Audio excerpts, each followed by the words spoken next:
Bienvenue sur le podcast de System.io, le podcast pour vous aider à lancer votre business en ligne. On analyse les stratégies les plus efficaces des meilleurs entrepreneurs du web. Et hello à toutes et à tous, salut Dany, comment ça va? Ça va et toi, Antoine? Bah écoute, super, ça me fait super plaisir de t'avoir pour ce 17e épisode du podcast de System.io. Toi Dany, t'es consultant SEO, t'es notre consultant SEO chez Ouais. System.io. Déjà, est-ce que ça va ce matin? On tourne un petit peu en mode juillet. Écoute, Fin je de- suis, je suis pas trop du matin, Ah ouais? donc un peu dur. Mais je me suis dit, c'est mieux de faire ça le matin. Tu vois, je me suis réveillé bientôt, j'ai un peu pris des notes sur ce qu'on va aborder et Ouais. tout. Donc là, je suis chaud, comme ça, c'est fait. Et après, j'ai l'après-midi pour bosser un peu sur mes projets aussi. Donc voilà, tip top. Ouais, ça va te réveiller un peu, même s'il n'est pas si tôt, mais ouais, ça va te mettre dedans, quoi. Ça va te Ouais, mettre dedans. carrément. Ok, bah trop cool. Trop cool, trop cool. Est-ce que tu peux te présenter un peu pour ceux qui ne te connaissent pas? Ouais, bien sûr. Alors, ça fait 4-5 ans que je fais du SEO. Donc, j'ai commencé quand j'avais 15 ans, 16 ans, en créant un site web, etc. Je bossais dessus. Ensuite, je l'ai revendu et, parce qu'il commençait à avoir quelques bons chiffres. C'était rien d'affolant, mais il avait 300 visiteurs par jour et moi, je ne voulais plus trop m'en occuper. Donc, j'ai revendu ce site web et j'ai continué à me former au SEO de mon côté. Et pendant le lycée, bah, j'ai commencé à travailler au McDo. J'ai assez vite vu que je n'aimais pas trop ça, quoi. Donc, je me suis dit, bah, vas-y, j'essaie de faire du SEO à côté comme un petit job étudiant. Donc, j'ai commencé à travailler avec iSpeakSpoken.com. On a eu des superbes résultats. Là, je travaille encore avec lui, avec Adrien. Ensuite, j'ai travaillé avec André de Traffic Mania. J'ai sorti une formation avec lui. Et là, bah, je vous ai rejoint, la team System.io. Et je travaille aussi avec deux, trois autres clients à côté. Donc, voilà, c'est cool. Tu peux juste nous rappeler ton âge? Là, j'ai 20 ans. Voilà, 20 ans. Donc, ouais. Parce que là, tu nous sors un CV à rallonge et tu as 20 ans. Donc ça promet. Ça promet, ça C'est ça. promet. Ouais, c'est marrant ce truc de travailler au McDo comme étudiant, mais d'avoir un autre job étudiant à côté en SEO, quoi. Ouais, non, c'est assez marrant. Bon, après, c'était pas en même temps. Peut-être qu'il y a eu 2 mois que c'était en Ouais. même temps, quand j'ai vraiment commencé à en avoir marre du McDo. Mais franchement, c'était une bonne expérience parce que bah, tu te rends compte, tu sais, du monde réel et tout, et que c'est pas facile, quoi. Et du coup, ça donne envie de sortir de ce monde-là et de faire quelque chose qui te plaît vraiment, quoi. Donc voilà. Je suis assez d'accord que ce genre d'expérience, ça t'apprend un peu la vie, quoi. Ouais. Ça te met sur les rails. Ok, bah nous, aujourd'hui, pendant cet épisode, on va essayer de prendre un maximum de ton expertise. On va essayer de savoir comment monter un site de zéro, ou alors pas forcément de zéro, mais voilà, comment monter un site jusqu'à 300 000 visiteurs par jour, voire un peu moins, voire un peu plus, en fonction Bien de, sûr. voilà, de ce que tu vas nous dire, etc. Voilà, l'idée, c'est que à la fin de cet épisode, quelqu'un qui n'a pas encore de site ou alors qui vient de lancer son site puisse bah voilà, avoir des bases applicables et concrètes pour pouvoir démarrer un site et puis le monter progressivement à quelques centaines, voire quelques milliers de visiteurs par jour. Euh, donc voilà, moi, ce que je... Ouais, vas-y, je t'en prie. Non, non, il n'y a pas de souci. C'est un peu, c'est l'objectif, quoi. Donc moi, je me Ouais. suis bien préparé. On va ressortir avec plein d'infos concrètes. Donc Grosse pression. Grosse pression. Ok, alors pour commencer, j'ai envie de te demander, voilà, là, si je veux lancer un site, qu'est-ce que je dois faire? Euh, voilà, les bonnes pratiques à appliquer dès le début? Peut-être que tu peux également rappeler ce qu'est le SEO pour ceux qui ont une vision un petit peu vague. bien sûr. Bah, alors, le SEO, déjà de manière générale, c'est tout simplement c'est se positionner sur des mots-clés sur Google, sur Bing, sur des moteurs de recherche pour apparaître quand un prospect, un futur client fait une recherche, par exemple, comment perdre du poids. On va apparaître en premier si on vend des produits sur la perte de poids. Donc ça, c'est vraiment la base du SEO, c'est simplement apparaître sur Google le plus haut possible pour être visible. Euh, mais aujourd'hui, j'aimerais aller un peu plus loin que ça. Et déjà, juste en pas seulement pour le SEO, mais juste pour créer un site de manière générale. Pour moi, la base, c'est vraiment comprendre sa niche, comprendre ses clients, ses prospects. Et c'est vraiment de là que tout part, en fait, parce que le SEO, ça fait partie du marketing, tu vois. Et donc, pour moi, c'est vraiment ça le plus important au début. Quand tu veux lancer un site, un business en ligne ou autre, c'est vraiment, tu dois faire un travail de recherche à ce niveau-là et vraiment comprendre ta niche, comprendre tes prospects, tes clients, le problème, pour ensuite pouvoir créer une vraie stratégie autour de ça, tu vois. Donc, pour moi, ça, c'est vraiment la base. Ensuite, bien sûr qu'il y a plein de choses à savoir, donc savoir écrire des titres, etc. Mais ça, on va en reparler plus tard dans le podcast. Mais pour moi, c'est vraiment ça le plus important au début, faire ce travail de recherche, bien comprendre où on veut aller, qui on veut aider et quel problème on veut résoudre. Et ça va vraiment aider pour le SEO et on va le voir plus tard avec la technique, la recherche de mots-clés, etc. dans le Et podcast. donc là, si on résume un peu, en fait, toi, ce que tu dis, c'est qu'avant de te lancer tête baissée dans le SEO, savoir pourquoi on le fait, en fait, et à qui on Ouais, s'adresse, et bien comprendre l'environnement de sa clientèle, de ses prospects, pour pas faire n'importe quoi. bah, bien sûr, parce qu'en plus, tu peux avoir une tonne de trafic, mais si c'est du trafic vide, il va te Ouais. servir à rien parce que tu le convertis pas après, en fait. Donc, le SEO, c'est bien, tu peux avoir plein de visiteurs, mais finalement, c'est des chiffres vides. Faut que ces visiteurs ils convertissent et qu'ils amènent du chiffre d'affaires ou qu'ils fassent évoluer l'entreprise, quoi. Donc voilà, quoi. C'est pour ça que ce travail de base, il est vraiment important de comprendre pourquoi, à qui on s'adresse, etc., quoi. Ouais, c'est pas une fin en soi d'avoir du trafic. Il faut savoir comment Ouais, faire. ouais, Ok. c'est ça. Ok. Comment on fait alors si on veut lancer un site c'est quoi les premiers réflexes à avoir? Là, tu veux qu'on parle un peu au niveau du stratégie de contenu, technique? Tu veux partir sur quoi d'abord? Là, si je crée un site, tu vois, avec WordPress, System.io, peu importe, qu'est-ce que je fais en premier? Est-ce que j'envoie des articles Est-ce que une fois que j'ai bien compris ma cible, tu vois, j'ai acheté mon nom de domaine, etc. Qu'est-ce que je fais? Le truc est lancé, j'achète un thème et puis j'envoie plein d'articles. Comment ça se passe? Ouais, à mon avis, tu commences par une recherche de mots-clés Ok, et des idées de contenu. ok, Donc voilà. La technique, ça, on va se concentrer après. ok. Mais donc, ouais, au départ, c'est vraiment savoir avoir un plan, en fait. Pas partir, comme on disait avant, pas partir tête baissée. Il faut vraiment avoir un plan, savoir qu'est-ce qu'on va rédiger, à quel rythme, etc.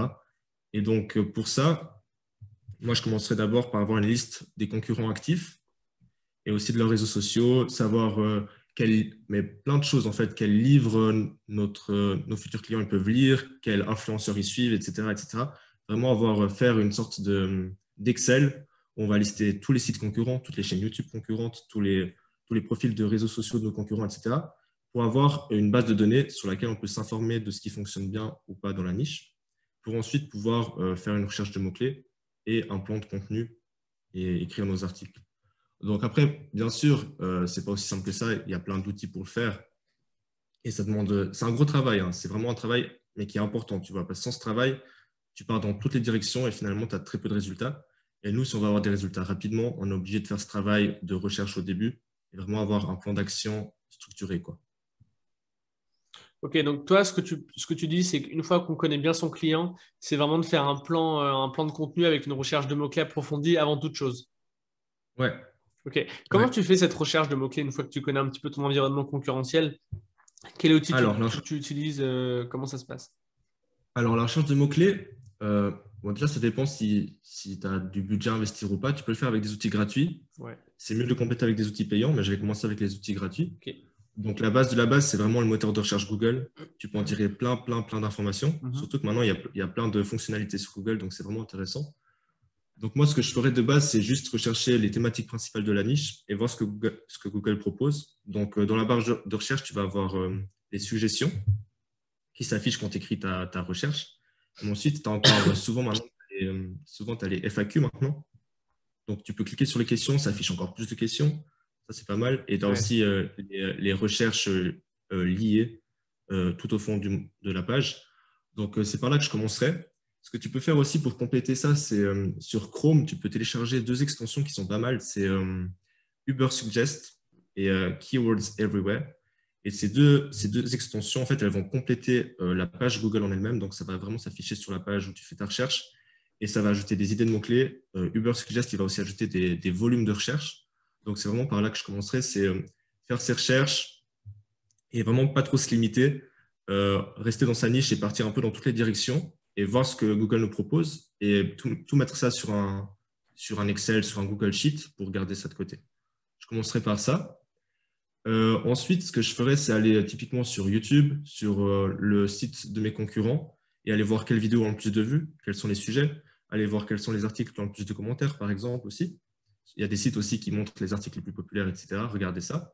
Ça peut être une bonne base. Et après, là où les outils payants deviennent utiles, comme Ahrefs ou SEMrush, c'est vraiment pour analyser le volume de recherche, voir si des mots-clés sont intéressants ou pas, pour après filtrer et garder que ce qui est bon, en fait. Tu vois. Hmm. Après, il y a des. Voilà, c'est assez limité, mais tu vas sur Uber Suggest, tu peux avoir quand même le volume gratuitement. Ouais, Si ouais, vraiment il n'y a pas de budget, il y a quand même moyen de faire quelque ouais, chose. bien sûr, bien Après, sûr. bon, ça va pas être optimal. Ok, donc en fait, toi, tu commencerais par vraiment faire une espèce de brainstorming où tu lises tous les mots-clés de ta niche, avec un petit peu le volume si tu peux le trouver. Vraiment faire un premier brouillon de tous ces mots-clés-là. Mhm. Ouais, vraiment. En fait, il faut prendre l'habitude de tout noter, tu vois. Ok, Dans un Excel. Les Excel, c'est bien de manière ouais, générale. ouais, C'est mieux qu'un Google Doc ou autre, je trouve. ok. Tu notes tout. Si tu peux mettre les volumes de recherche, tu le mets aussi. Uh-huh. Un mot-clé, les questions qui sont liées, tu vois. Tout ce que tu trouves, tu le notes. Enfin, qui t'a l'air intéressant quand même, tu ne notes Bien pas sûr. n'importe quoi, mais tu gardes tout.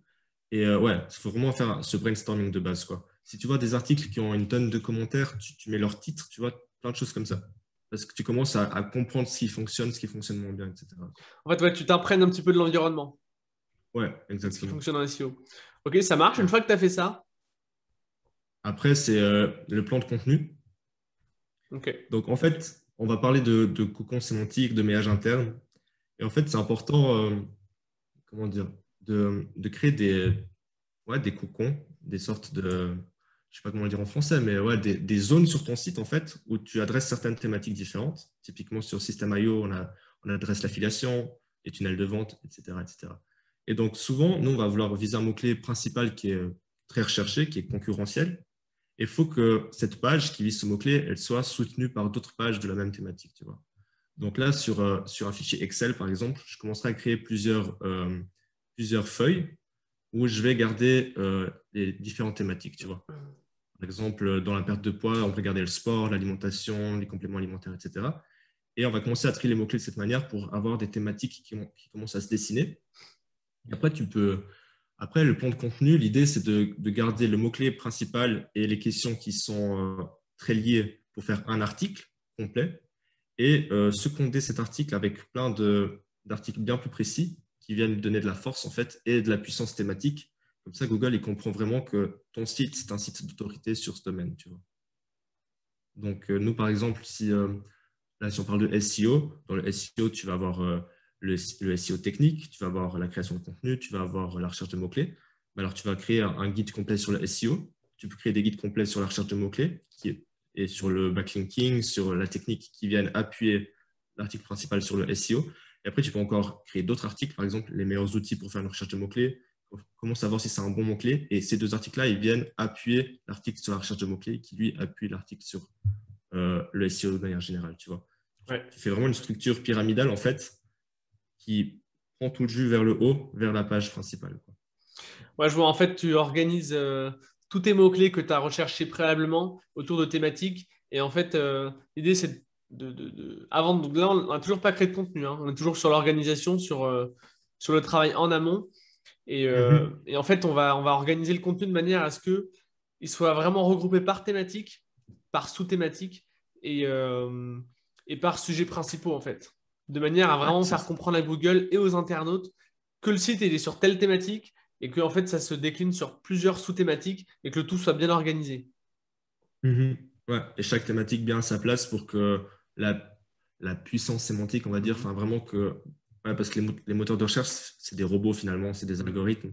Et même au niveau des humains, tu vois, si tu arrives sur un article de SEO, bah, c'est sûr que les backlinks, ça va t'intéresser, c'est sûr que la recherche de mots-clés, ça va t'intéresser. Ouais. Donc, tu gardes vraiment thématique par thématique pour garder cette puissance entre eux, tu vois. Ok. Bah, c'est plutôt très très clair à ce niveau, je pense. En tout cas pour moi. Une fois qu'on a fait ça, est-ce qu'on commence directement à créer le contenu ou est-ce qu'on a encore d'autres étapes avant? Tu peux commencer à créer le contenu et en parallèle, il faut aussi développer la popularité du site. Ok. Tu veux parler duquel en premier? C'est égal. Bah, toi, là, si tu devais reprendre un site ou alors avec tes clients, une fois que tu en es là, est-ce que tu commences à développer la popularité ou alors le contenu ou alors tu le fais en même temps, mais du coup, ta question, c'était vraiment sur lequel tu développes en premier et pas sur ce que tu fais en premier? Alors, bon, si j'étais en train de partir de zéro sans avoir trop de Ouais, budget ou autre, je commencerai avec le contenu parce ok, que faut appuyer la stratégie sur quelque chose et donc sur le contenu en termes ok, de SEO. Donc, on peut commencer avec le contenu. ça marche. Au niveau du contenu, d'une fois que tu as tout planifié et tout, bah après, il faut l'écrire en fait. Et pour l'écrire, il y a quand même des règles à suivre. Et ce n'est pas forcément facile pour quelqu'un qui ne s'y connaît pas. Mais le plus simple, c'est de comprendre l'intention de recherche. Et à nouveau, en fait, c'est comprendre la personne qui est derrière son écran. Donc, nous, quand on vise un mot-clé, on veut comprendre ce dont la personne a besoin pour créer un article, une pièce de contenu qui va répondre à ce besoin, tu vois. Donc, tout ça, ça peut être fait. Il n'y a pas besoin d'avoir fait Harvard pour réussir, hein. Donc, ce que tu fais, c'est que tu cherches ton mot-clé sur Google, sur YouTube, et tu regardes quels sont les résultats qui apparaissent, quel est le format des articles, quel type d'article c'est. Est-ce que c'est des articles, des tutoriels? Est-ce que c'est des articles de type liste? Est-ce que c'est des études de cas? Est-ce que c'est des interviews, etc. Tu regardes les vidéos YouTube, qu'est-ce que c'est comme contenu? Et tu essaies de créer un contenu qui s'approche le plus de ça. Donc, sur le format, il faut que ça s'approche le plus ce qui est déjà présent.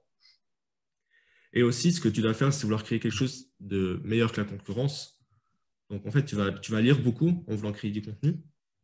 Et il faut toujours noter quelle information manque sur cet article. Qu'est-ce qui ne va pas? Qu'est-ce qui ne joue pas? Est-ce qu'il y a des éléments qui ne sont pas cohérents et tout? Toi, tu veux vraiment faire l'article parfait, donc qui répond mieux à la question de l'utilisateur et qui est meilleur que tes concurrents. Donc ça, ça se joue en comprenant qu'est-ce qu'il recherche. Est-ce qu'il veut de l'information? Est-ce qu'il cherche à acheter? Est-ce qu'il veut avoir un avis sur un produit avant de l'acheter? Et ensuite, comment est-ce qu'il veut son information? Est-ce qu'il veut une information longue, courte, en vidéo, en guide étape par étape, etc. Ouais, c'est vrai que cette notion d'intention de recherche dont tu parlais au début, je pense que c'est peut-être, enfin, pour moi, hein, tu vois, débutant dans le SEO que je suis, certainement un des concepts, voire le concept le plus important de ce podcast, parce que si tu crées un contenu qui correspond pas à l'intention de recherche du mot-clé que tu cibles, en fait, tu as zéro chance de ranker. Par exemple, euh, si tu veux ranker sur le mot, par exemple, sur le mot-clé euh, frigidaire congélateur, bon, je ne sais pas ce qui sort, mais j'imagine qu'il doit sortir des produits, en fait, vraiment des pages produits d'achat. Et en fait, si tu fais si tu fais un contenu qui propose pas un achat, tu n'as quasiment aucune chance en fait de ressortir. Donc, Ouais, c'est ça. ouais. Et ça, en fait, c'est vraiment hyper important. Et c'est lié à ce que tu disais au début de vraiment bien comprendre son client et puis son marché pour vraiment savoir déjà avoir une idée, toi, de l'intention de recherche derrière un mot-clé et puis de pouvoir bien le comprendre quand tu fais ta recherche après, quoi. Donc, Ouais. Et de toute façon, ouais. Google nous donne toutes ces réponses aussi. Parce que si tu recherches un Oui, mot-clé, oui, oui. tu vois directement si tu as des résultats shopping ou pas. Tu vois si tu as des annonces Google ou pas. Si tu as des annonces Google, c'est que le mot-clé, il a quand même peut-être une intention plus commerciale. En tout cas, il y a un potentiel de vente. Tu vois s'il y a un résultat Google Maps qui apparaît avec Ouais. des fiches de boutiques ou de trucs locaux. Tu vois s'il y a des images, tu vois s'il y a des vidéos qui apparaissent, tu vois s'il y a la box FAQ. S'il y a une box FAQ, c'est qu'on est probablement sur de l'information. Souvent maintenant, il y a les featured snippets. Donc, c'est une petite boîte qui apparaît tout en haut avec une réponse courte. Là, à nouveau, on est plutôt sur de l'information. Donc, Google nous donne aussi beaucoup d'informations sur l'intention de recherche finalement. Donc, toi, si tu cherches comment réparer son iPhone, c'est un exemple que j'avais déjà mentionné dans une vidéo et qu'on mentionne dans un article aussi. Si tu cherches comment réparer son iPhone, tu auras des vidéos, des tutoriels qui vont apparaître. Tu vas avoir les pages d'aide Apple. Si tu cherches réparer son iPhone, tu vas avoir des résultats locaux. Donc, tu vas avoir des réparateurs pas loin de chez toi. Donc là, on voit vraiment comment un petit mot, il peut changer tout l'intention de recherche, quoi. Ton exemple est beaucoup plus parlant que le mien. Donc, ouais, merci de l'avoir donné. C'est à force de l'utiliser, en fait. Non, mais en vrai, il est parlant. Donc, moi, comment dire? Pour moi, il est très clair, tu vois. Ça montre vraiment l'intention de recherche, quoi. Le gars qui met réparer un iPhone, en fait, il veut le faire réparer, grosso modo. Alors que celui qui tape comment le réparer, en fait, il cherche un tuto et en fait, plutôt le faire lui-même, quoi. Ouais, C'est bien important sûr. de Ouais, comprendre c'est ça. ça. Et donc là, ça montre aussi qu'il ne faut pas seulement s'intéresser au volume de recherche parce que des fois, tu as un mot-clé avec énormément de recherche, mais finalement, il va t'apporter peu de trafic parce que tu ne vas pas réussir à te positionner dessus. Peut-être que tu vas te positionner dessus, mais finalement, les gens, ils vont cliquer sur ta page, ils vont tout de suite revenir en arrière, ils ne vont pas rester chez toi. C'est un mauvais signe pour Google aussi, du coup, après, tu es déclassé. Donc ça, c'est vraiment aussi important. Ce n'est pas viser seulement le nombre de recherches parce que des fois, ça ne sert pas à grand-chose en fait. Ouais, bien sûr. C'est vraiment ce couple volume et puis et difficulté concurrence, quoi. Ouais. Pour toi, comment on peut déterminer si on a une chance ou pas de ranker sur un mot-clé? Alors, moi, je le fais beaucoup à base d'outils. De manière gratuite, bon, on a Ubersuggest qui nous donne quand même pas mal. On peut voir la puissance de chaque domaine. Donc, ça, c'est par où je commencerai quand même. C'est déjà le volume de recherche qui va donner une bonne indication. Plus il y a de volume de recherche, plus ça va être concurrentiel. C'est normal. Deuxièmement, il va y avoir des niches qui sont moins concurrentielles que d'autres. Donc, dans des niches, il peut y avoir énormément de volume de recherche, mais peu de concurrence parce que ce n'est pas un marché très développé. Et là, dans ce cas-là, dans cette deuxième phase, tu analyses quels sont les domaines qui se positionnent en premier. Et plus ce sont des domaines qui ont un grand score, donc sur Ubersuggest, sur Ahrefs, sur SEMrush, c'est des scores de 1 à 100. Plus ils sont proches de 100, plus ça va être difficile à se positionner dessus. Si tu as un site qui part de 0, il faut que tu cherches des mots-clés qui ont des domaines avec des scores entre 0 et 30. Ok. C'est comme ça que je le ferai. Si tu as un site qui a déjà 1 ou 2 ans, tu peux viser les mots-clés avec des domaines entre 30 et 50. Si c'est moins de 30, c'est parfait. 30 et 50, c'est jouable. Et après, si tu n'as que des résultats où tu as des domaines avec un score qui est plus grand que 50, c'est pas impossible, mais c'est juste compliqué, quoi. Ok. Et donc, le travail derrière, il va être beaucoup plus important en termes de création de contenu, en termes de… il faut peut-être acheter des backlinks, faire beaucoup plus ou de outreach aussi pour avoir des backlinks, ça demande beaucoup plus de travail. En fait, rien n'est impossible. Après, ça dépend juste de tes moyens financiers ou de ton temps disponible pour ton projet, quoi. Voilà. Ok. Donc là, si on récapitule un petit peu, donc on a fait vraiment de recherche sur notre marché, sur notre prospect, on comprend bien nos clients. On a fait notre brainstorming de mots-clés. Euh, Nos petits cocons, on sait voilà, quelles thématiques on va adresser, comment on les organise. Maintenant, on commence à créer du contenu. Est-ce qu'on commence par les pages principales, tu vois? Par exemple, si je suis si j'ai un blog sur le fitness, tu vois, je vais peut-être avoir un cocon sur la partie CrossFit, tu vois, peut-être la partie alimentation. Est-ce que je commence par les guides complets des sous-thématiques et ensuite je décline sur les petits sujets autour et ensuite je fais des liens entre eux, par quel ordre je suis? Alors, c'est une bonne question. À mon avis, au début, tu peux commencer par… il faut commencer par les articles qui ont un meilleur coût d'opportunité, en fait. Tu t'en fous des cocons au début, enfin, tu t'en fous pas, mais Hmm. tu vas organiser ça en cocon par la suite. Au début, tu essayes de viser les mots-clés où tu as le plus de potentiel. Et si tu peux, dans la même thématique, comme ça, tu peux en tout cas déjà les lier entre eux. Hmm. Et parce que ensuite, justement, tu vas commencer un travail de promotion du contenu du blog et tu vas créer de plus grands articles. Et là, ça va donner un boost général. Mais au début, en tout cas, si tu vas avoir des résultats rapides, tu peux commencer à viser, à mon avis, il faut viser ces mots-clés peut-être un peu plus longue traîne, moins concurrentiels, où tu as des Ok. chances de te positionner. Pour, déjà, juste une question de motivation aussi. Si tu as des résultats rapidement, ça te pousse à vouloir faire encore mieux.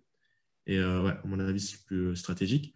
Après, il me semble que ce que tu as voulu dire, c'est que pour une page principale d'un cocon, tu n'es pas forcément obligé de créer un énorme guide, tu vois. Donc, nous, c'est l'approche qu'on a avec System.io. Ouais. Mais ce qu'on peut faire aussi, c'est typiquement, et les gens, ils le font peu, mais ça fonctionne très bien, c'est créer une page catégorie, mais qui est personnalisée à fond, tu vois. Pas une simple page catégorie où tu as, comme une page de blog, où tu as seulement des articles qui sont listés dessus. Surtout maintenant avec WordPress ou System.io, par exemple, tu peux personnaliser chacune de tes pages. Et donc, tu peux faire des pages catégories où tu vas vraiment donner du contenu informatif, plus la liste d'articles. Et donc, finalement, ça crée… si la page catégorie elle correspond bien à l'intention de recherche, et ben, finalement, tu n'es pas forcément obligé de créer un énorme guide pour la page principale de ton cocon, quoi.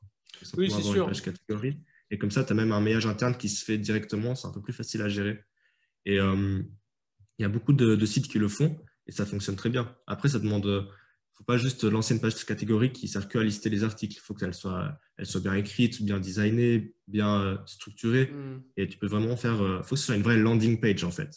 D'ailleurs, Ok. chaque page de ton blog devrait être une landing page parce que ça faut convertir le trafic. Mais il faut Hmm. vraiment cette question de mettre en avant le contenu et de bien expliquer les choses, quoi. Ok. Pour reprendre un petit peu ce que tu as dit, donc tu parlais de mots-clés de longue traîne. Donc les mots-clés de longue traîne, si tu veux juste expliquer en 2 secondes ce que c'est pour ceux qui ne savent pas. Ouais, alors généralement, c'est des mots-clés qui sont déjà un peu plus longs. Ouais. Donc, comment réparer son iPhone 12, par exemple, ça va être un mot-clé de longue traîne Mm. parce qu'il est long. Après, tu peux avoir des mots-clés de longue traîne qui sont courts dans le nombre de mots, mais parce que généralement, ce sont des mots-clés qui vont avoir moins de volume de recherche, en fait. Donc voilà. Dans une niche, un mot-clé de tête, c'est un mot-clé qui a un gros volume de recherche et qui n'est pas très précis. Un mot-clé du milieu, c'est préparer son iPhone, donc c'est Mm. précis, beaucoup de recherche, on ne sait pas exactement, mais c'est déjà assez précis. Et longue traîne, c'est très précis et généralement plus long. Voilà. Ouais. Ok, très bien. Quand tu disais aussi une page, créer une page catégorie, est-ce qu'on parle de la page en fait un petit peu pilier d'un cocon ou est-ce que tu parles d'autre chose? Ouais, une page catégorique, ça peut très bien être une page pilier d'un cocon. Après, il faut qu'elle apporte de la valeur, comme je disais avant, en fait. Ouais, qu'elle Parce que si corresponde c'est à juste. l'intention de recherche en fait. Ouais, c'est ça. Ok. Et faut pas. Mais on peut aussi faire comme on fait sur System.io, ça veut dire que pour chaque page pilier du cocon, on peut créer un superbe article, quoi. Donc, Hmm. c'est Ouais, bien c'est deux sûr, bien sûr. stratégies qui peuvent fonctionner. Et là, à Ouais, et puis. nouveau, pour savoir quel choix faire, excuse-moi, Non, vas-y, vas-y. pour savoir quel choix faire, souvent, ce qu'il faut faire, c'est regarder la concurrence, en fait, regarder ce qu'ils font, si ça fonctionne pour eux. Et donc, à nouveau, là, des outils comme Ubersuggest, gratuitement, ils peuvent nous aider parce qu'ils nous donnent aussi l'estimation du trafic. SEMrush, il me semble que euh, même avec un compte gratuit, on peut avoir beaucoup plus d'informations que Ahrefs. Ok. Voilà. Ouais, Href, je ne sais pas si on a beaucoup de choses gratuitement. Je suis pas Il certain.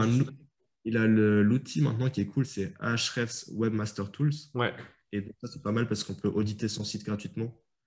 Et, leur outil d'audit, il est vraiment cool. Donc ça vaut la peine, par contre. Ok. Et on peut suivre un peu la tendance de trafic et de mots-clés de son site aussi. Ok, ça marche. Très bien. Donc, pour en revenir un petit peu sur le contenu, donc, on crée nos pages en fonction de l'intention de recherche et en ciblant les mots-clés les mots-clés avec le plus de potentiel en premier. Euh, on les lit entre eux en fonction des cocons sur lesquels on a réfléchi auparavant. Donc, juste pour être très précis sur le terme de lier les articles entre eux, en fait, tout simplement faire des liens entre des articles de même catégorie. Ouais, exactement. Aussi Donc à simple que ça. nouveau, ouais, si on a un article sur le SEO et les articles qui supportent cet article sur le maillage interne, sur les backlinks, sur la technique, alors on va lier tout ça entre eux. Mm. Parce que finalement, c'est assez logique parce que quelqu'un qui s'intéresse à ça va vouloir en lire plus. Et justement, ça aide les moteurs de recherche à comprendre qu'il y a vraiment, qu'on aborde cette thématique de manière complète sur le site. Ok. Ok, c'est plutôt très clair. Si on part un petit peu sur la partie popularité, parce que là, la partie Ouais, contenu, en tout cas pour enclencher un blog, c'est plutôt clair en fait, hein, de mon côté. J'espère que pour les auditeurs également. Donc voilà, pour créer pour créer un site de début, c'est vraiment la stratégie que tu recommandes en te basant sur tous les résultats que tu as eus et puis Dieu sait que tu en as eu avec tous tes clients dont tu nous parles au début. Maintenant, si on parle un peu plus de la popularité, est-ce que tu peux nous expliquer ce que tu entends par popularité et ce que tu mets en place? ouais, bien sûr. Alors déjà, ce qui est important de comprendre, c'est aujourd'hui, on va plutôt viser l'autorité que la popularité. Donc, j'ai préparé un exemple pour ça. Ah yes. euh, pour, pour imaginer le concept. Donc, imagine, tu as Mark Zuckerberg qui te donne un conseil.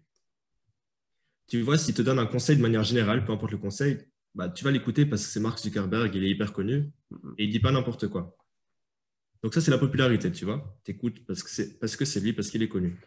Par contre, s'il te donne un conseil sur l'entrepreneuriat, là, tu vois, il a une figure d'autorité et son conseil, il a un certain poids. Donc, tu vas l'écouter et appliquer ce qu'il te dit. Donc ça, c'est l'autorité. Par contre, s'il te donne un conseil sur le jardinage, tu vas juste l'écouter et tu te dis, bon, il ne doit pas dire n'importe quoi, c'est Mark Zuckerberg, mais sans plus, tu vois. Ouais, ouais. Et donc, c'est la différence entre popularité et autorité.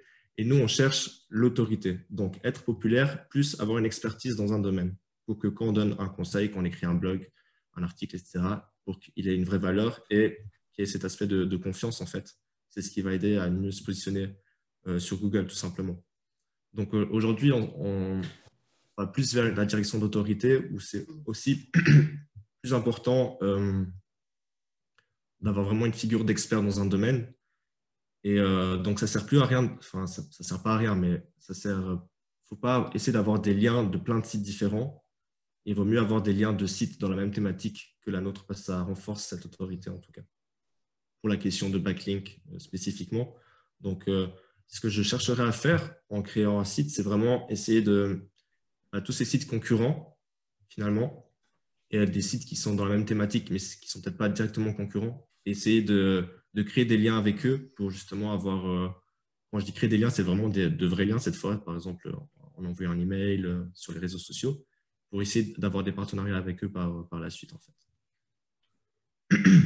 Ok. Et, Ouais, vas-y. ouais. Non, Non, continue, vas-y, hein. vas-y. C'était Ok. bien. En ce qui concerne les premiers backlinks, je pense que le plus simple, ça va être les articles invités. Donc, à nouveau, un article invité, c'est le fait d'écrire un article sur le blog de quelqu'un d'autre. Et à nouveau, c'est beaucoup plus facile si tu crées des liens avec des gens de ta communauté, des gens qui sont dans la même niche. Et donc, le principe, c'est simple, c'est que tu envoies un email à quelqu'un avec un blog similaire au tien et tu lui proposes d'écrire un article. L'article, il doit être vraiment super bon. Il faut toujours viser l'excellence. Et dans cet article, tu pourras mettre un ou deux liens vers ton blog, vers un de tes articles aussi.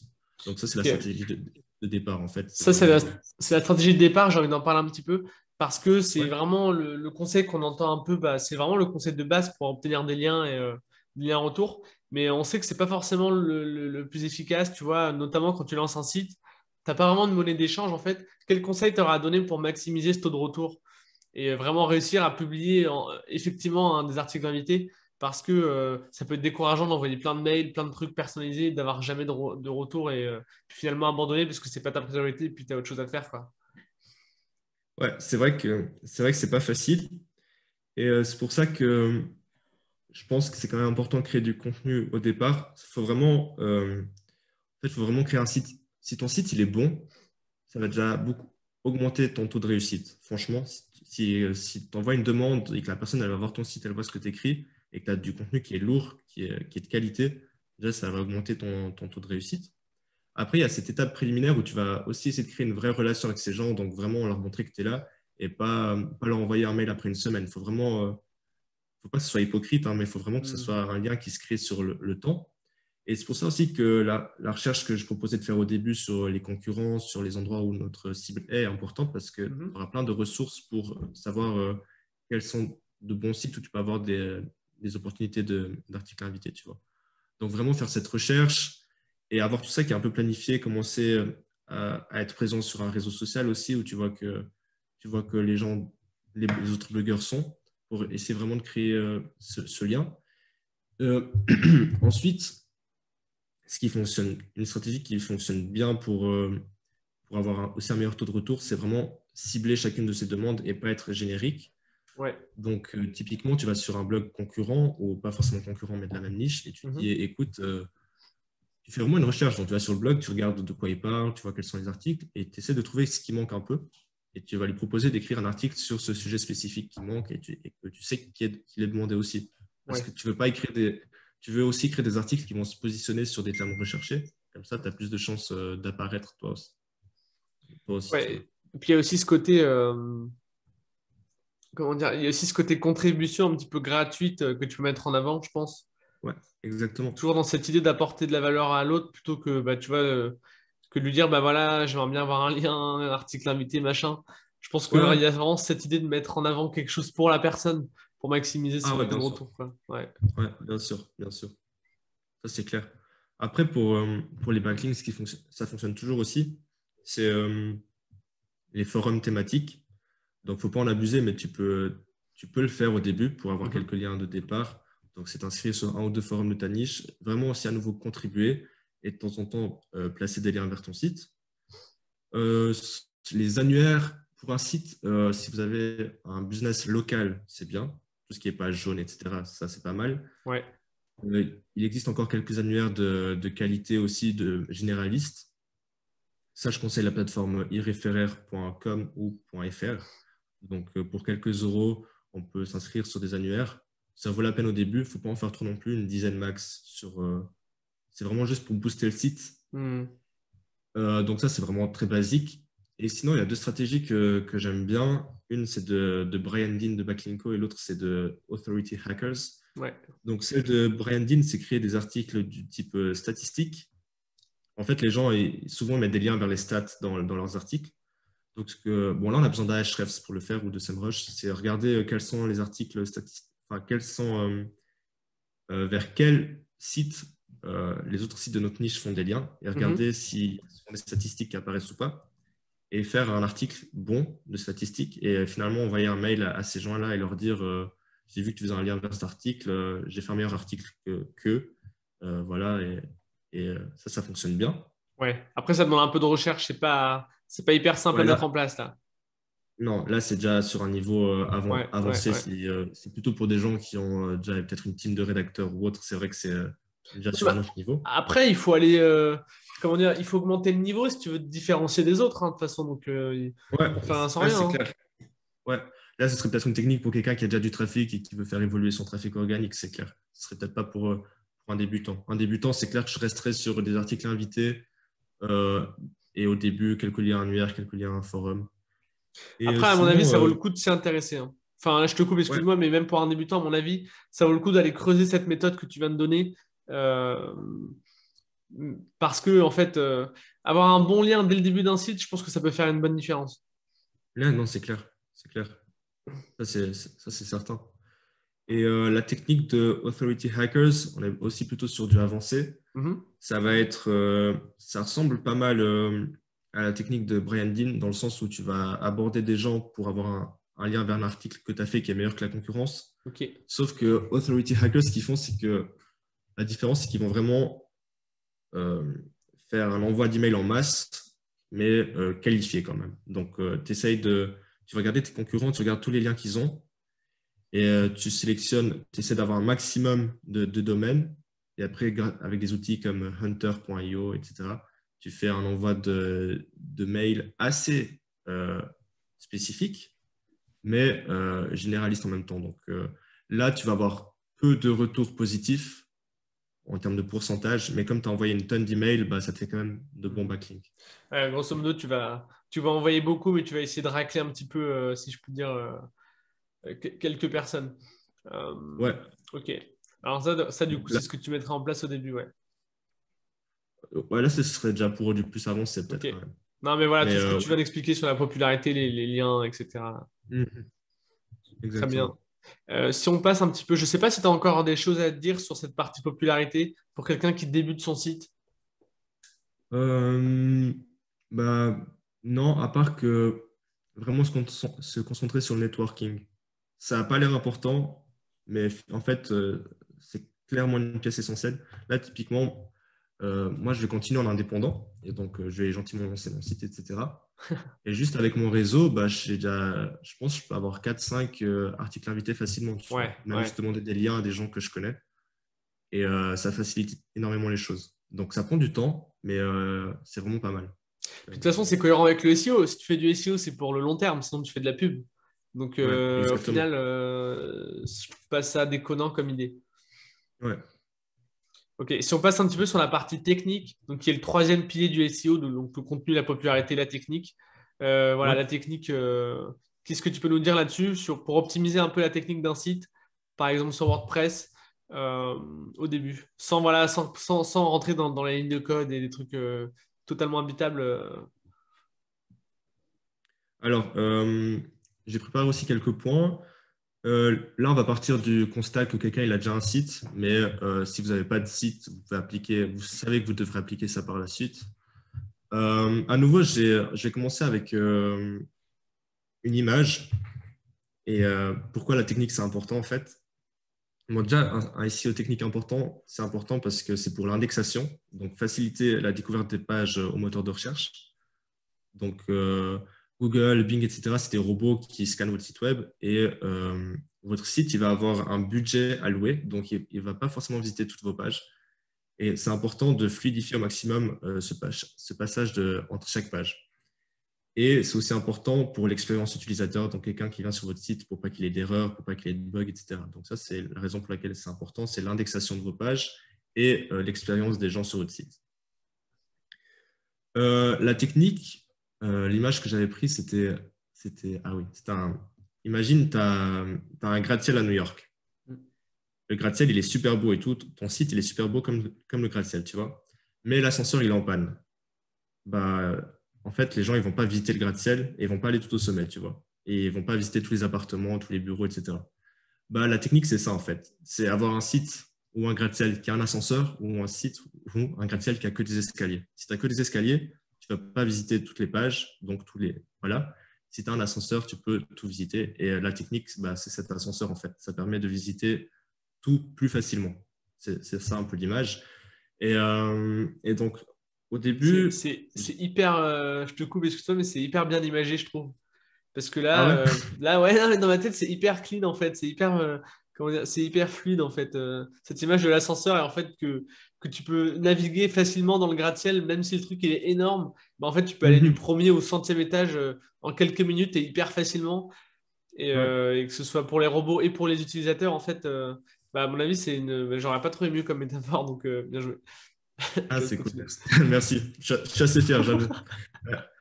Et du coup, là, j'ai sélectionné quelques erreurs assez fréquentes en technique et bah, on va un peu voir ce que c'est, quoi.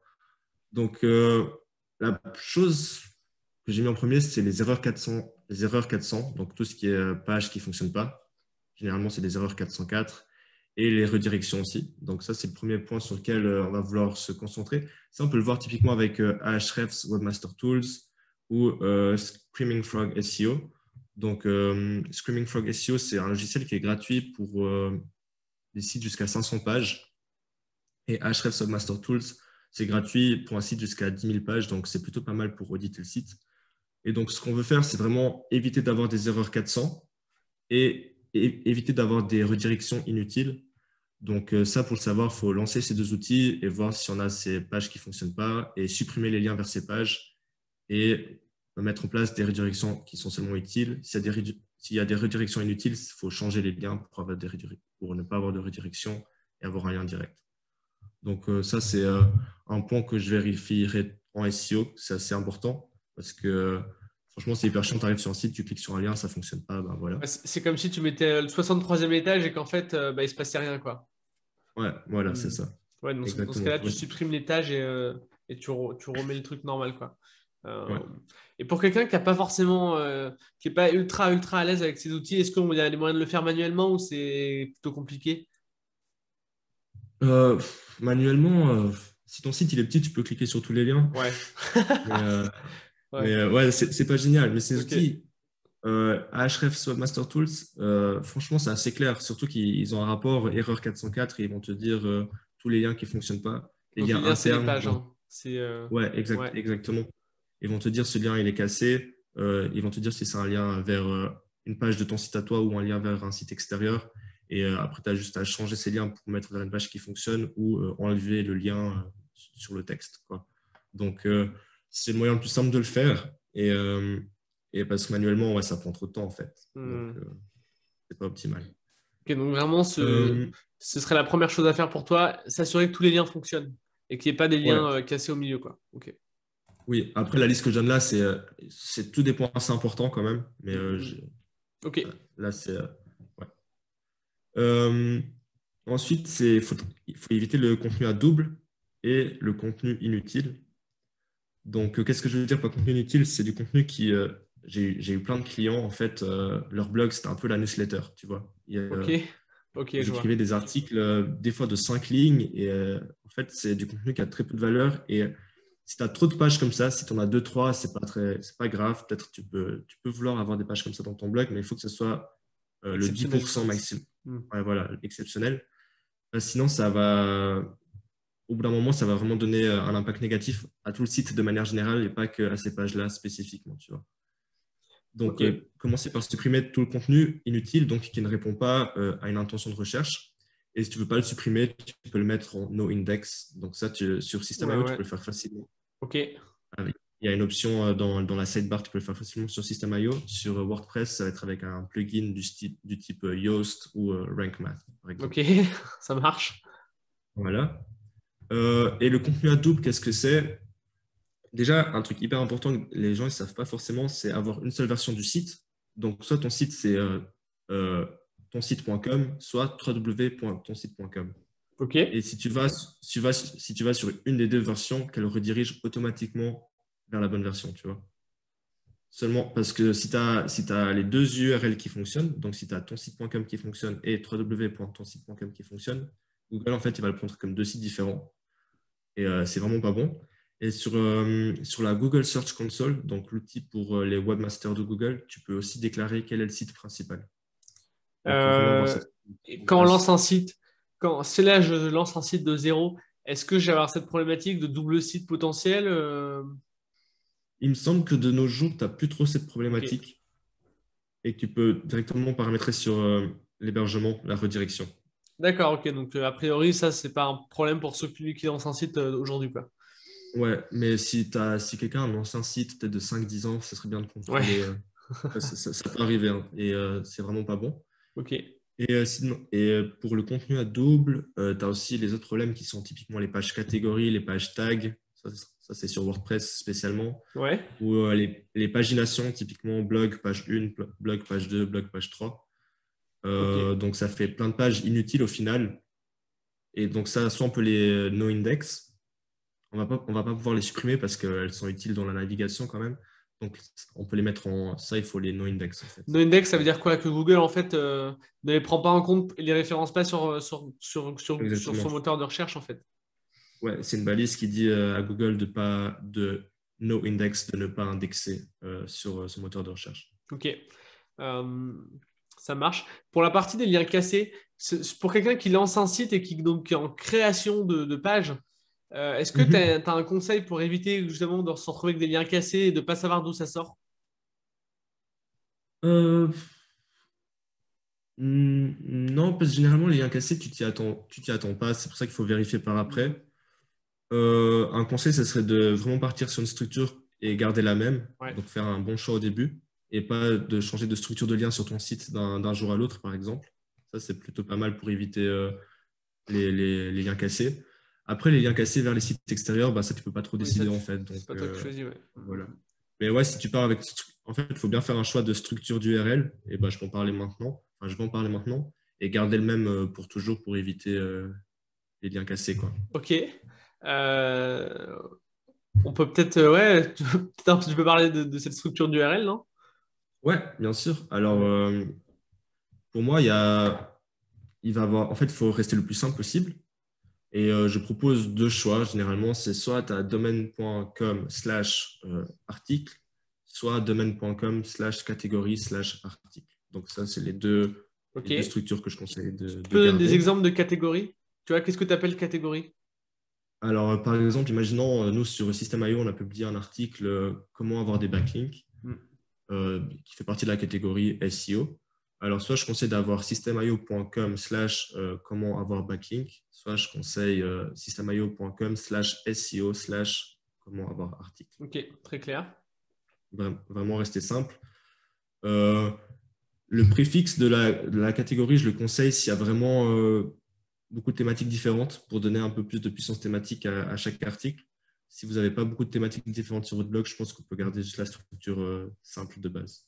Est-ce que c'est... Ouais, vas-y, t'allais dire un truc. T'allais dire un truc. Je vais juste dire aussi, à tout prix, quand on pense SEO, on pense sur le long terme. Une erreur que je vois souvent, c'est mettre une date, une année dans l'URL. Ah oui. Si vous êtes un magazine, ça peut être bien parce que certains événements, ils sont vraiment ancrés dans le temps et donc pour apparaître, ça va être mieux d'avoir la date dans l'URL. Par contre, si vous êtes un article de blog, il faut éviter d'avoir 2019, 2020, 2021 dans l'URL parce que peut-être vous allez mettre l'article à jour pour 2022, sauf que votre URL, elle va rester la même, donc on voit 2021 dans l'URL. Et si vous changez l'URL, bah, il faut mettre une redirection en place. Donc, c'est plus simple de ne pas mettre d'année dans ces URL, exception pour les journaux, pour les magazines. Voilà. Ouais, je suis C'est assez tout. d'accord avec ça. Euh, Concernant les catégories dont tu parlais juste avant, est-ce que ça a un Mhm. lien avec les cocons sémantiques dont on parlait au début ou est-ce que ça n'a rien à voir? C'est-à-dire que, est-ce que tu vois, par exemple, si je suis toujours sur cette thématique voilà, comment dire, de la musculation, par exemple, est-ce que je peux faire une catégorie alimentation parce que je fais un cocon sur l'alimentation? Est-ce que je peux faire une catégorie salle de sport parce que je fais un cocon là-dessus? Est-ce que vraiment c'est Ouais. catégorie égale un cocon ou est-ce que c'est catégorie, c'est vraiment gros et dans chaque catégorie, on va mettre plusieurs cocons et voilà, quel est le lien En en fait entre les deux? Ouais, bien sûr. À mon avis, ça dépend aussi de la taille du site, combien d'articles on va vouloir écrire. Donc, si on se retrouve avec énormément de contenu, on peut avoir des sous-cocons qui se forment dans une Ouais, catégorie. ok. Généralement, pour un site qui va avoir une dizaine, voire une quinzaine de pages par cocon, enfin par catégorie, je garderai cocon égale catégorie ou catégorie égale cocon. Après, c'est sûr que si on commence à avoir vraiment, vraiment beaucoup d'articles, ça va commencer à se segmenter Hmm, de plus en plus. Ouais. d'accord. Et là, toi, comme ça, dans quel cas tu conseillerais de faire une structure d'URL avec catégorie? Dans quel cas tu conseillerais de ne pas en faire? Parce que tu disais qu'on avait les deux choix, mais comment on choisit finalement? Euh, à nouveau, si vous voyez que vous allez avoir beaucoup de catégories, là, je pense que c'est bien de segmenter et d'avoir ce préfixe. Et s'il y a peu de catégories, on peut directement omettre la catégorie dans l'URL et voilà, c'est le nombre de thématiques qu'on va aborder sur le site finalement. Ok, ça marche. Par exemple, si C'est c'est un site avec 3 4 thématiques principales, on peut omettre. Si c'est un site avec 10 12 catégories, là, je pense que ça peut être intéressant de mettre. ok. Aussi, même visuellement, on peut se retrouver sur le site où on est, etc. Ça peut aider, Ouais. quoi. Ouais, donc ça, c'est encore vachement influencé par le travail de début, en fait, de recherche sur les mots-clés, puis sur le marché dans lequel on est, quoi. Ouais, exactement, parce que justement, si on fait bien ce travail de recherche, on sait jusqu'à combien d'articles on peut écrire au total finalement, Mm. ou on sait combien on veut écrire d'articles au total. Et donc, ça permet vraiment déjà de commencer à estimer la stratégie, savoir si on va avoir beaucoup de pages ou pas. Ça va aider pour mettre en place une bonne navigation, etc. Parce que plus on a de pages, plus il faut optimiser la navigation pour que ça soit facile de passer d'une page à l'autre. Donc, c'est pour ça que ce travail de recherche au début, il est hyper important en fait. Mm. Et ça marche. Tout à l'heure, un petit peu plus tôt, tu parlais tu disais que chaque page devait être une landing page.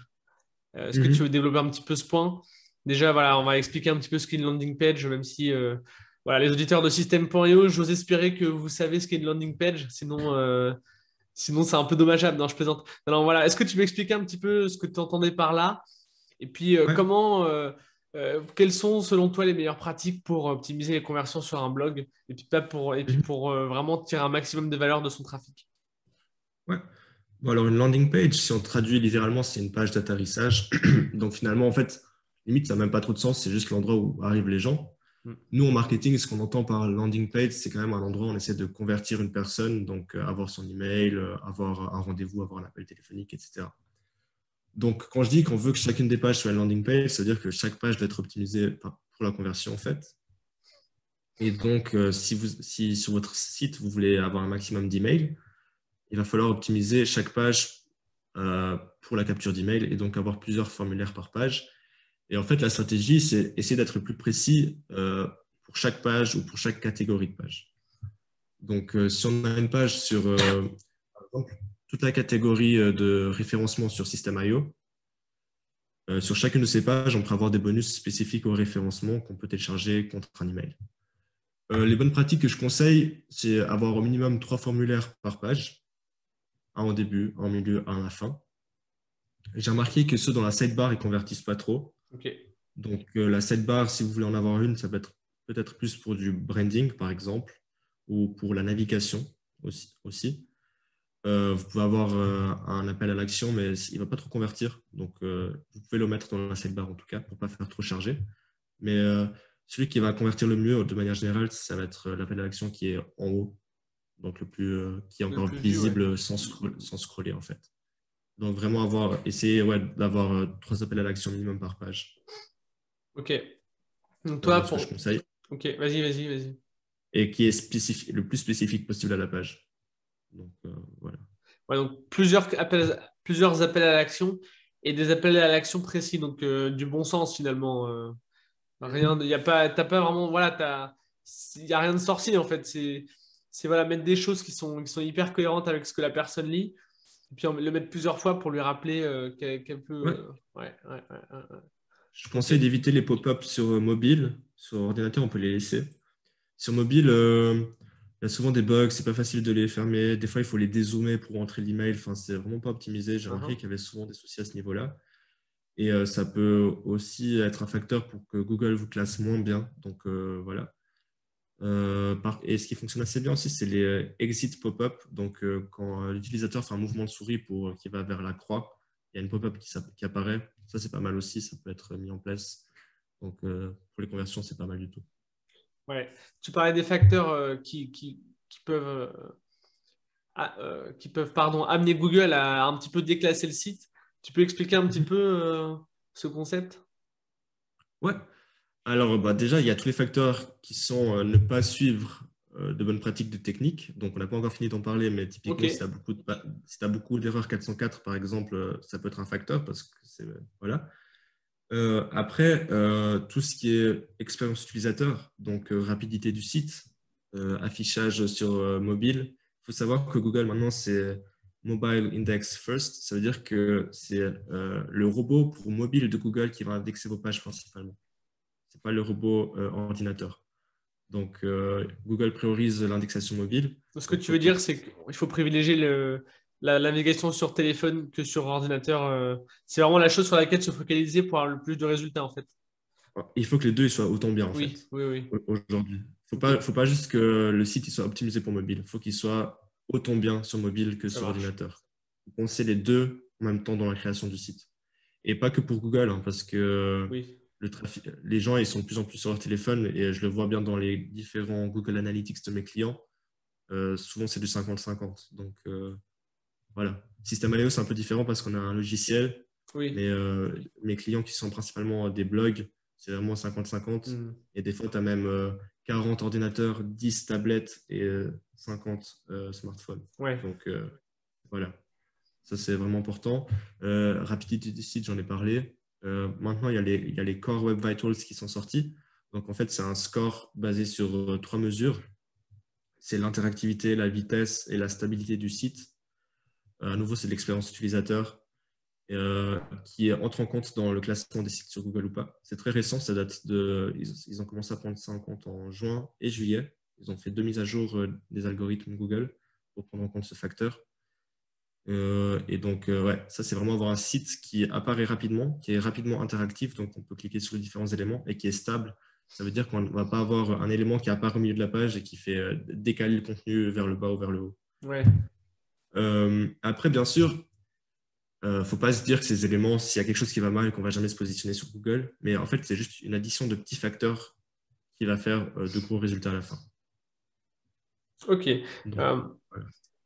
pour quelqu'un qui lance son site comme ça, qu'est-ce qu'il pourrait mettre en place, tu vois, sans vraiment se prendre la tête? Parce que finalement, on a plein de choses à mettre en place. Comme tu disais, c'est plein de petites choses. Du coup, pour quelqu'un qui est un peu tout seul derrière son ordinateur, il n'a pas le temps de faire tout, surtout s'il a un autre travail à côté ou un autre business ou autre.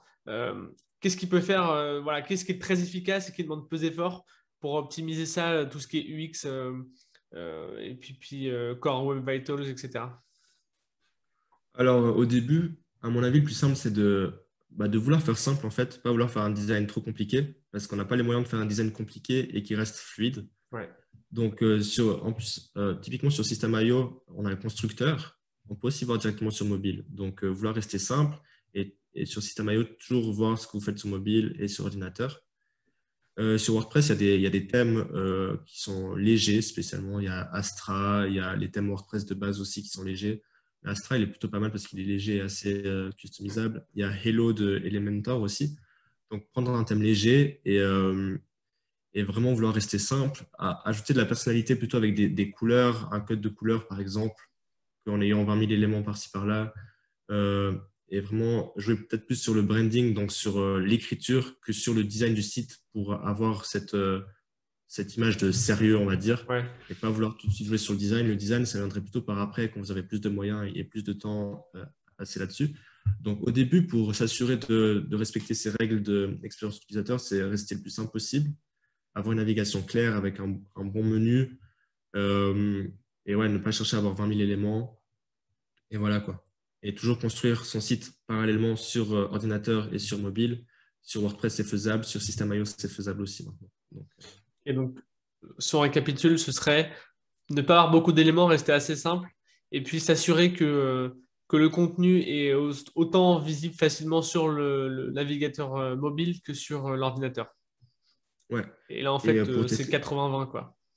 ouais, ouais, exactement. Et pour tester tout ça, tu as des outils, tu as PageSpeed Insights Ok. et tu as GT Metrics aussi. Voilà. Si, Donc ça, si le compte affiche.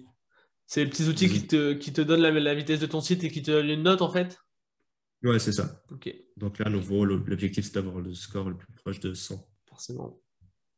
Ouais, Ça effectivement. marche. Et est-ce que tu aurais d'autres conseils un peu sur les SEO? Peut-être que tu n'as pas terminé d'ailleurs, hein, parce que je te coupe un peu, mais si tu n'as pas terminé, je t'en prie. Je sais pas, ça fait combien de temps qu'on est là, en train de Oh, ça fait parler? une petite heure. Ça fait une petite heure. Bon, attends, On est un peu sur la fin, même si on ouais, n'est pas à 2 minutes, hein. alors je vais parler encore de, Ah, de vas-y. deux points essentiels à mon avis. Ouais. Donc, le maillage interne, on en a parlé avec le cocon, les catégories, etc. Je voudrais juste ajouter deux éléments. C'est la règle des 3 clics. Donc, pour moi, ce que j'essaie avec tous mes clients, c'est que chaque page du site, elle soit accessible en 3 clics depuis n'importe quelle page. Ok. Pour les blogs, franchement, c'est assez facile. Si tu as un énorme site comme Amazon, tu peux adapter cette règle pour avoir la règle des 4 clics jusqu'à Ouais. 5 clics maximum. Mais pour quelqu'un qui a un petit site qui reste quand même normal avec 100, 200, 300 pages, la règle des trois clics, elle doit être applicable. C'est-à-dire que depuis n'importe quelle page, pouvoir accéder à une autre page en 3 clics. Donc ça montre un maillage interne qui est efficace. Et justement, c'est l'ascenseur dans un bâtiment, quoi. Dans un immeuble, c'est ce qui permet d'aller facilement partout et au moteur de recherche de trouver toutes les pages et à vos utilisateurs aussi. Et deuxièmement, et c'est logique, c'est de ne pas avoir de page orpheline. Une page orpheline, c'est une page qui ne reçoit aucun lien en fait. Donc ça peut arriver. Des fois, tu as des pages qui n'ont jamais été liées depuis nulle part et ça, il faut absolument éviter. Ça arrive, euh, Ça arrive aux gens typiquement qui créent des landing pages euh, juste pour convertir des gens qui sont amenés depuis les réseaux sociaux, par exemple, depuis des publicités Facebook ou autres. Mhm. Donc, si la page ne doit pas être indexée sur Google, si elle n'a aucune valeur, il faut la mettre en no-index. Par contre, si elle peut avoir de la valeur, il faut avoir un peu de maillage interne pour pas qu'elle soit seule, comme ça, quoi. Ok. Et, Euh, et le dernier conseil que je voulais donner, c'est par rapport aux images. Les images, c'est un super potentiel de trafic. Et il faut bien les optimiser. Donc, les gens, ils sont au courant typiquement de la balise alt. Donc, la balise alt, c'est une balise qui va décrire l'image au cas où elle ne peut pas s'afficher. Donc, ça, il faut mettre le mot-clé décrire l'image. Par contre, ce qu'il ne faut pas oublier, c'est le nom de fichier. Et ça, il faut qu'il soit optimisé à chaque fois. Donc, le nom de fichier, il faut que ce soit votre image.png, en l'occurrence, votre mot-clé.png. Avoir des images qui sont compressées quand même pour pas qu'elles soient trop lourdes et pour pas qu'elles ralentissent votre site. Comment on compresse une Et image? Juste. il y a des outils en ligne. Ok. Donc, on peut chercher compresse image. On peut le faire directement sur Mac et sur Windows aussi. Donc, sur Mac, on va le faire sur Aperçu. Sur Windows, ce sera sur, je sais pas, ce sera sur Ouais, ça marche. l'outil Non, qui mais c'est pas très ouvre. compliqué en fait. Ouais, C'est c'est ok, ça. ça roule. Il suffit de chercher comment compresser une image sur Windows ou sur Mac, sur Google. C'est très facile. Euh, Aussi, une chose qui est intéressante, c'est de garder les données EXIF. Donc ça, on peut pas. Ça, ce sont les données typiquement, ce sont des métadonnées qui vont dire où a été prise la photo, à quelle date, par quel appareil photo. Souvent, les compresseurs, ils vont enlever ces données pour rendre l'image plus légère. Mais si vous avez un business local, typiquement, c'est des données que je vous conseille de garder et de passer par un compresseur qui n'enlève pas ces données. Donc ça, à nouveau, on peut chercher sur Google parce que ça va donner des petits points en plus à Google qui vont dire ah, cette image, elle a été prise là et c'est proche de votre business. Donc, Ok. ouais, ça peut vraiment aider. Matthew Woodward, c'est un SEO anglais. Il avait fait des tests avec des images sans les données EXIF ou avec, et il y avait eu des différences de positionnement.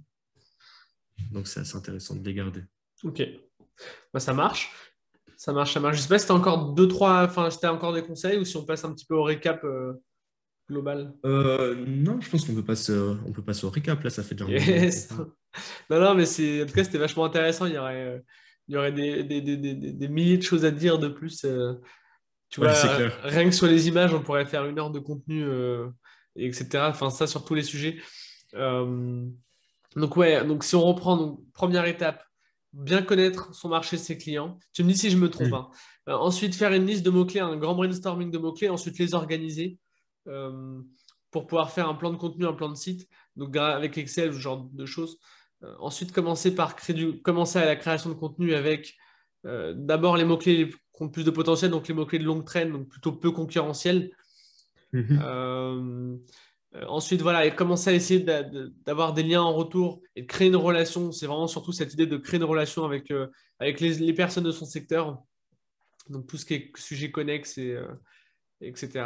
Et puis, optimiser un petit peu la technique du site avec des choses vraiment très simples, pas s'embourber dans des trucs super complexes, parce que ça peut aller vite, hein. Tu vois, on va dans le site et puis on découvre que, je sais pas, on va fouiller un petit peu dans son site et puis on essaie de tout fouiller, tout regarder.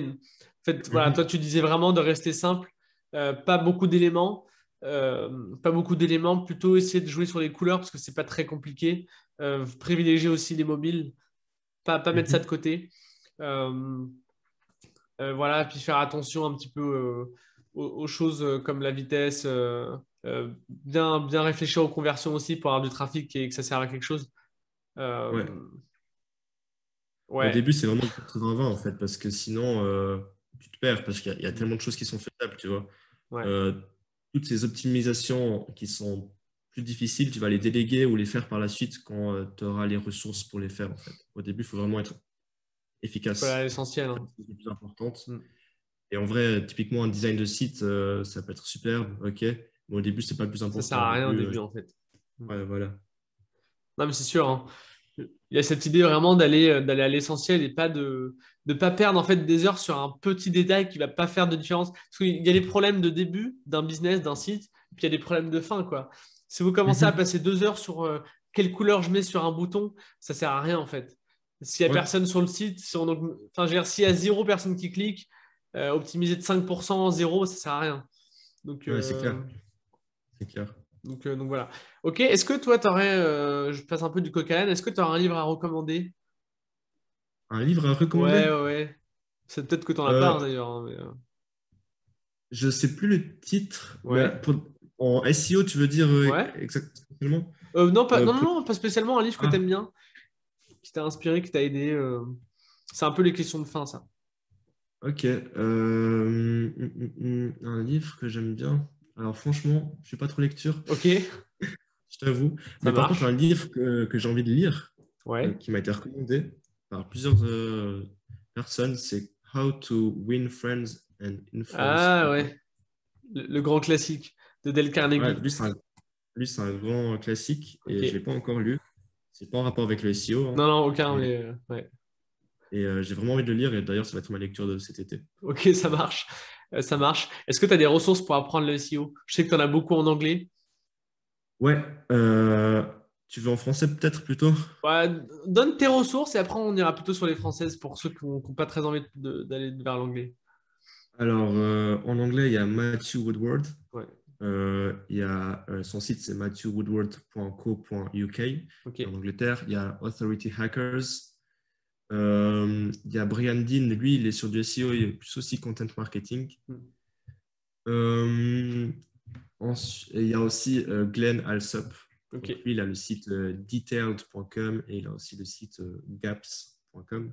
En français, j'aime bien Romain Pirotte. Lui, il est plutôt Black Hat SEO Ouais. et c'est toujours intéressant. J'ai suivi une de ses formations récemment d'ailleurs pour plus m'informer au niveau Black Hat SEO. Après, il y a Olivier Andrieux, bien sûr. Et voilà, c'est un peu les ressources que je recommande. Après, sur LinkedIn, il y a pas mal de gens aussi. Ok. Et typiquement, ouais, je suis un qui s'appelle Daniel Foley-Carter. Et lui, c'est hyper intéressant si tu me permets d'expliquer Ouais, rapidement. vas-y, non, mais t'inquiète, hein. Il a lancé un site en mars, donc il y a 4 mois, 5 mois. Ok. On est bien en août, ouais, 5 mois. Qui s'appelle scooter.guide. Donc, c'est un site sur les trottinettes électriques. Ok. Et en 5 mois, il l'a fait monter à plus de 300 visiteurs jour. Donc, ça, c'est pour montrer qu'on peut avoir des résultats rapidement. 5 mois, 300 visiteurs jour, c'est énorme, hein. Ouais. Ça fait quoi? 15 000 visiteurs par mois. Euh, 5 fois J'en sais 3. rien. Ouais, Ouais, 10 000, ouais, plutôt 10 000, je sais pas. 30 jours, ouais, plus ou 300 fois 10, ouais, ça fait 3 000 fois 3, 10. Ouais, 10 000 à peu près, je crois. ouais. Ah oui, raison. C'est juste. Lui, bon, après, à nouveau, bah, là, on peut voir que le SEO, ça a des résultats rapides, hein. Ouais. Donc, Par contre, il a fait un énorme travail. J'ai été voir, il a 150 pages sur son site. En 5 mois, ça fait quand même pas Ouais. mal de pages. Mais c'est juste pour montrer pour ceux qui ont la détermination, un bon plan de contenu et de bons articles, ça peut amener des résultats très rapidement. Avec 200, 300, 400 visiteurs jour, en affiliation, on peut faire pas mal d'argent déjà. C'est vraiment bon. Surtout lui qui a un site spécifiquement sur un produit, donc faire des ventes en affiliation, c'est encore plus facile, quoi. Ouais. Ça, c'était vraiment pas mal. Donc lui, c'est Daniel Follet-Carter sur LinkedIn. Bah, écoute, j'irai voir parce que c'est hyper impressionnant. 0 à 300 par jour en 5 mois, c'est. C'est Tu m'en avais énorme. parlé C'est en vraiment plus de celui-là. Tu m'en avais déjà parlé en ouais. privé. Daniel Follet de Carter. J'avais pas Tu peux été aller voir voir, sur j'irai voir. Ahrefs, Ouais, son site scooter.guide, tu verras la progression, elle est assez impressionnante. tu m'étonnes. Ok, bah écoute, on arrive sur la fin, c'était hyper intéressant. Euh, Merci. J'espère que pour les auditeurs qui n'ont pas encore de site web et qui veulent en lancer, ça leur a aidé. Où est-ce qu'on peut te retrouver, toi, si on a peut-être des questions ou alors qu'on veut travailler avec toi d'ailleurs ou autre? Mon email, c'est dani.santos.grillo@caffeinemarketing.me. Ouais, on le mettra dans la description, je pense. Ouais, je pense que c'est mieux. J'ai pas encore de site, mais mon site, ça sera caffeinemarketing.me. Ok, M-E. Sinon, sur LinkedIn, Dani Santos Grillo. ok, Dany, Euh, ok, sur LinkedIn, ça marche. Ça va être plus facile comme ça. J'ai pas encore trop de site web, je suis en train de le créer. Ouais, Et ouais. Sur LinkedIn, c'est le plus simple, je pense. bah ça marche. Bah écoute, Dany, je te remercie. C'était super. Merci à toi, c'était vraiment cool. Et j'espère que c'était intéressant. J'espère que ça a apporté pas mal de réponses aux auditeurs du podcast, quoi. Yes, bah les auditeurs, si vous êtes encore là, ceux qui sont encore là, n'hésitez pas à nous faire vos retours, que ce soit à Dany ou à moi, n'hésitez pas à nous poser pardon, vos questions. Voilà, vous faire vos retours, je l'ai déjà dit. Non, ouais, pardon, j'arrive plus à parler. J'espère que cet épisode vous a plu, et puis je vous dis à la semaine prochaine. Allez, salut. Bye bye. Merci à toi d'avoir écouté l'épisode jusqu'au bout. Si tu as aimé, je t'invite à mettre 5 étoiles sur les plateformes, à commenter, à partager auprès de tes amis. Puis si tu as des retours à me faire, n'hésite pas à me contacter à antoine@system.io. Et moi, je te dis rendez-vous à la semaine prochaine. Allez, salut!